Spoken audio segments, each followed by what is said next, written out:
Stevie, looking back at Saturday's game against Dunfermline, a great start to the league campaign. A couple of days on, are you looking at it as being almost the perfect performance, bar maybe the opening couple of minutes? Yeah, I think I said after the game, Jordan, that I thought it was a terrific ball from the boy Mackay across the face of goal. It was hard. Owain couldn't come for it at the back line. You know, it was just in behind him. It's a striker's dream to go and attack. There were probably a few things that we could address in terms of his trying to stop it, but I'm not going to be too critical of the boys, because, as you say, we've had clean sheets leading up to that. What was important was the response that we got.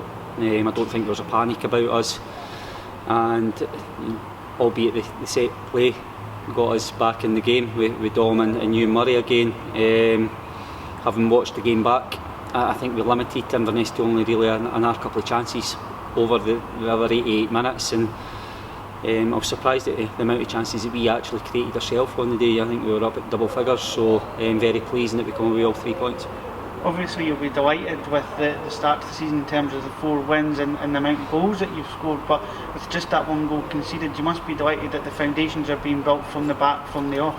Yeah, and long may that continue, because it's a good character trait to have throughout the team. If you're not conceding goals, it gives you a platform to win games of football, and that was pleasing, because, as I say, we could have went 1-0 down early on in the game, over committed, and before you know it, Inverness are 2-0 up, and then this game is sort of over. So in regards to that, it shows that there's a focus, there's a belief in the team, that we didn't just have to go gung-ho early on in the match. And as I say, so far the second halves we've done well this year, and as I say, it'd be nice to score goals earlier in games, but we're winning games of football, which is the vital thing. When you look at players that have stepped in over the last game or two, in particularly I'm thinking someone like Ian Wilson, who's came in and really made an impression again to the supporters, shows you the strength and depth within the squad, that a guy like Stephen Whittaker missed a game through suspension and might find it difficult to get back in this weekend. Yeah, but that was the whole idea of bringing in players of the quality we did.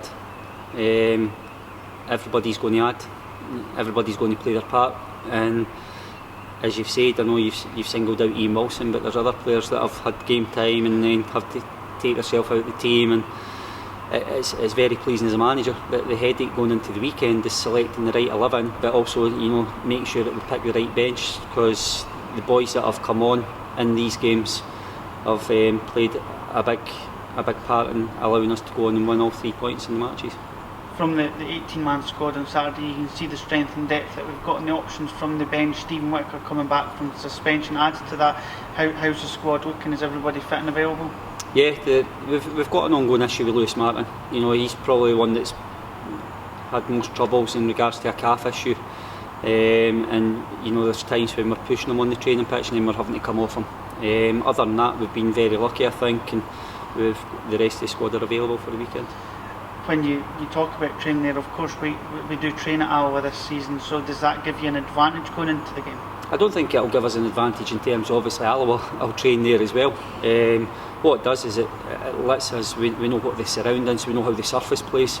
It plays slightly different if there's, you know, been rainfall on it, and equally if it's dry, the pitch, you know, and there's not a wetness on the Astro, that the ball will run slightly different, so hopefully we can use that to our advantage come Saturday. We've found games against Alloa difficult over the last 12 months or so. What do you feel that Peter Grant gets out of his team that makes them so difficult to beat? That is something that I looked on over the lockdown period. One thing I'll give Peter credit for is he asks his boys to take the ball and have a belief in themselves. They're very creative, they're technically a very good side. But having analysed the games from last season as well, I do think we were very unfortunate not to win on a few occasions, but we never. So that's the challenge that we'll be setting our boys this weekend, that Alloa will cause us problems, but can we nullify those problems and equally be creative on the attacking side to go and create chances to win a game of football. You spoke about from the outset that with a shortened season we need to really hit the ground running, which we have done. It's important that we carry that on this weekend and keep that momentum building. Yeah, and I look back at the Dumbarton game, you know, it very much became a cup tie in the second half. We were 1-0 up, but it was the first game of the group stages, and we carried a little bit of luck when PJ hit the crossbar and it came out. But you know, very quickly momentum happens in football, and we've gathered that momentum with another couple of victories in the cup. The pleasing thing on Saturday was we went a goal down, and we've managed to come away with 3 points, and I felt deservedly so when I've watched the game back. The other challenge now is, you've said, Alloa are a team that we never managed to beat last season, and you know, we focus on the job in hand. We've got to focus on our strengths, be wary of what they're good at, and take the confidence into the game to go and allow us to try and win all 3 points. And as we were just discussing off camera there, the stream on Saturday was successful for the supporters tuning in and watching Dunfermline in their first league game of the season. 1,600 odd were the purchases, but as we said, so many people would be watching it with couples and family households, etc. So you could feel that there's still so many thousands of Dunfermline supporters around the globe tuning in and really cheering you on. Yeah, and as I say, it's times like this you don't get the chance to come off the park on a Saturday at the moment to applaud the fans and show your appreciation, you know. But to turn the numbers round at 1,600, probably there's more than that when you, in terms of people watching it with their families and that.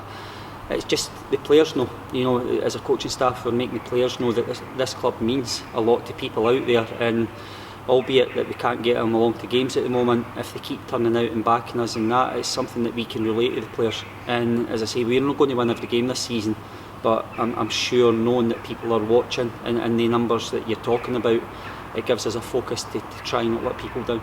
Thanks, Steve.